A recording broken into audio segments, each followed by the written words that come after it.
Hi everyone. Today we're gonna look at Paulson's game with Paul Morphy. So they started with e4, e4, e5, knight f3, knight c6, knight c3, knight f6, four knights game, and here Paulson played bishop b5, the Spanish variation, bishop c5, castle, and castle. And here Paulson took the pawn. White can take the pawn because if the knight takes, there is d4, a typical idea when the bishop is on c5, or if white's bishop was on c4, black can also do the same idea with knight captures on e4. So this is the main plan for white. In the game, Morphy did not take the knight. Instead, he played rook e8. Now he wants to take the knight with the rook, and that's a big threat because d4 is not possible after that. So if white plays a random move, let's say h3, captures, d4 is not possible because bishop takes or knight takes will win the pawn. And if white removes the defender, we're going to take with the d pawn to open up the queen. Again, d4 is not possible because we can take it and our queen will protect the bishop. So after rook e8, Paulson played the knight captures on c6. We capture with the d pawn to open up the bishop and the queen. Bishop goes to c4. Now Morphy is down the pawn right now, so he expands on the queen side with b5. He puts the bishop on e2, and now he grabs the pawn, knight captures, rook captures, and bishop f3. Now Morphy's rook is under attack, and if the rook moves, the bishop is going to attack this pawn here.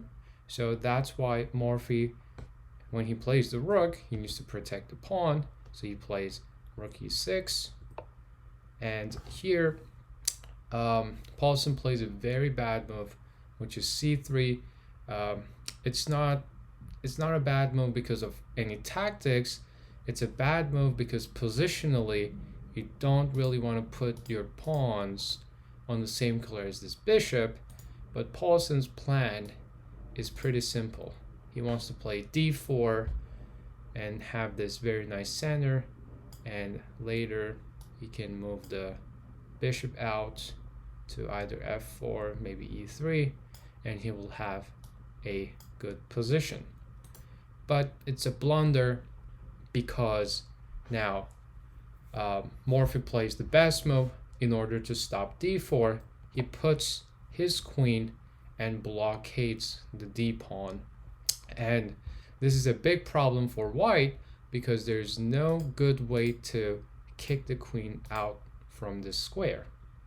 So Paulson plays b4. He also tries to expand on the queen side and plays a4. So a4's main plan is, of course, to go a5 and trap the bishop. So Paul Morphy plays pawn captures pawn, and now queen captures pawn. And here white's plan is not very simple. While white is attacking the c pawn twice with the queen and the bishop, so if white gets the chance, he might take the pawn with the bishop to attack the rook here. So to stop that, Morphy plays bishop d7, protects the pawn, but this is actually a bad move because it allows queen to a6. Now remember, when we were saying positionally c3 was a bad move because it allowed queen d3, but now after queen a6, white wants to trade the queens, and if black trades the queens, now d4 is coming. Okay, So the d pawn is going to move, which means that white is going to be able to play the bishop to one of these squares, and white will have no problems here. So Paulsen misses this. He goes rook a2.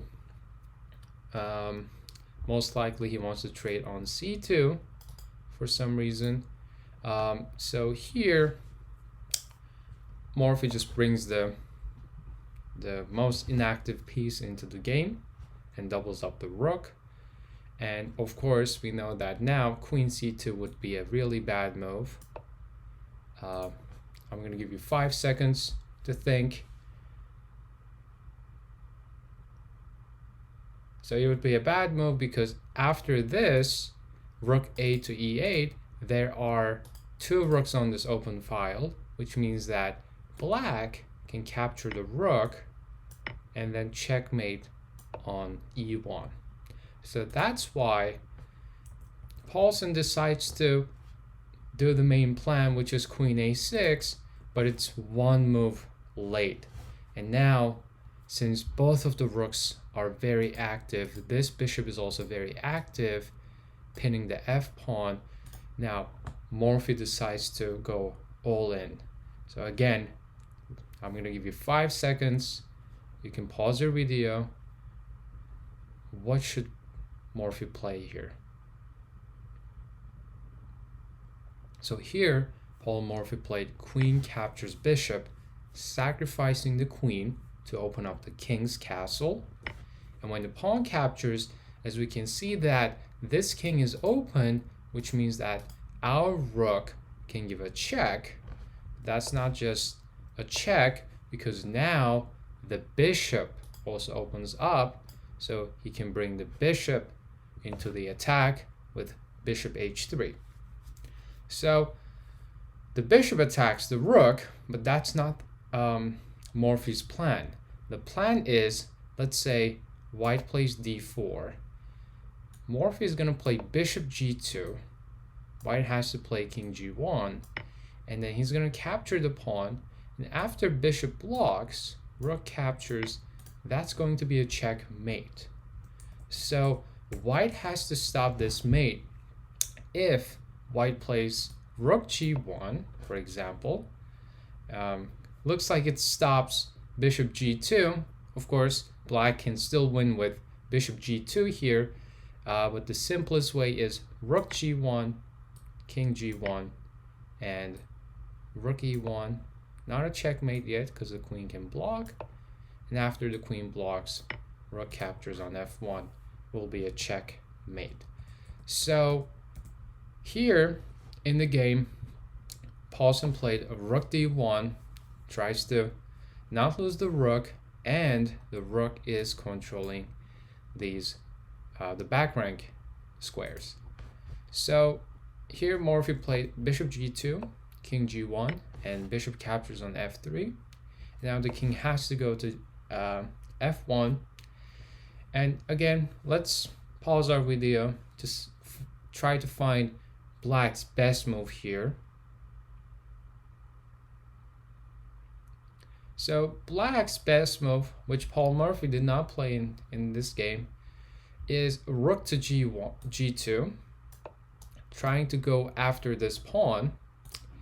For example, if white plays something like queen d3 attacking the bishop, this is going to be a checkmate in 3 moves after rook captures on f2, king g1, rook g2, double check, king has to run away.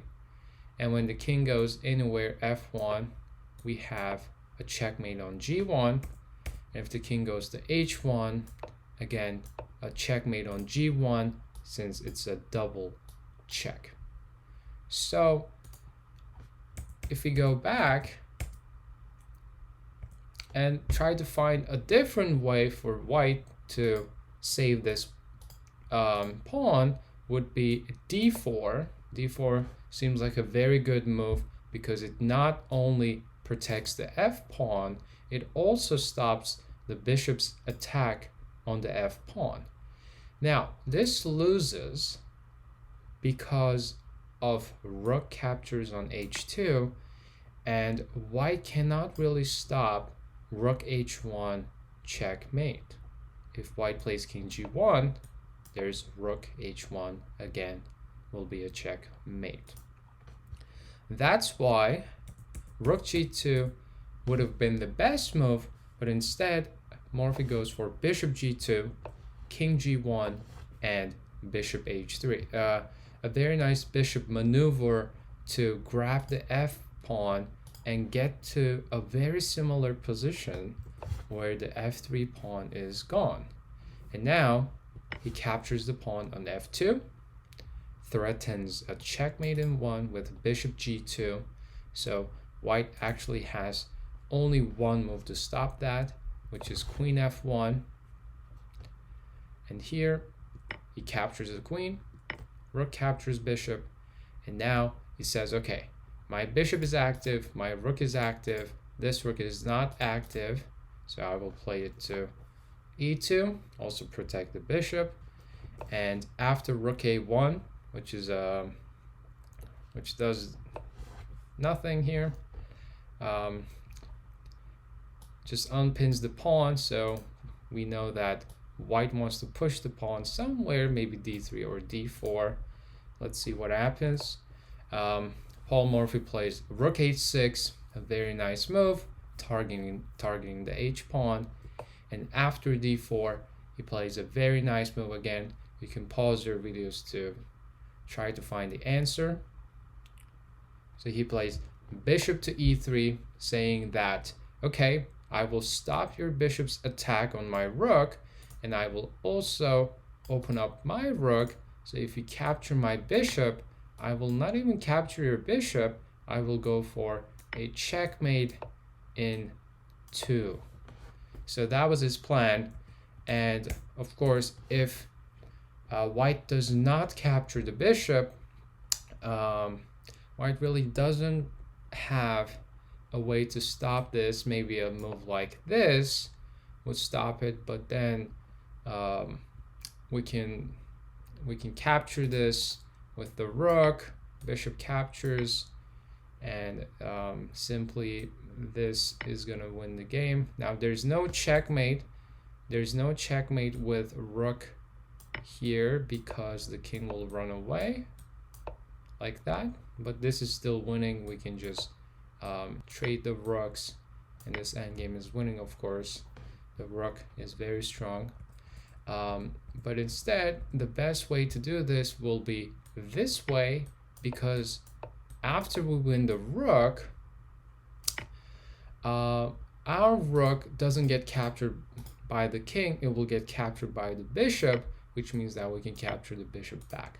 Okay, so this endgame is, of course, so much easier than the other endgame that we just saw. So that's why in this position,